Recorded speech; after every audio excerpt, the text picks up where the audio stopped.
For today's video mga lods, ayan, yung naputol na bolt sa may doorknob, tatanggalin natin mga lods. Ayan, bibuild upan muna natin yan mga lods. Pagka build up, ayan, binibuild upan na mga lods, kasi masyadong malalim. Kailangan paangatin natin ng konti yung ulo, yung tornilyo, para malagyan natin ng kawit. Kapag iikutan natin, lalagyan natin yan maya maya ng round bar mga lods.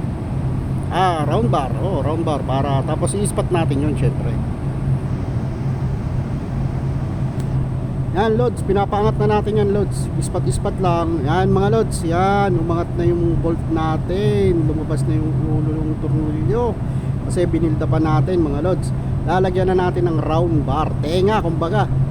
Yan lods, pagka nalagyan natin ng W40, sabay ikotin na natin mga lods, para mabunot yung tornilyo. Ganyan lang mga lods, pag naputulan kayo ng tornilyo mga lods. Maraming salamat sa mga panonood at patuloy na pagsuporta mga lods. God bless you all. Maraming salamat.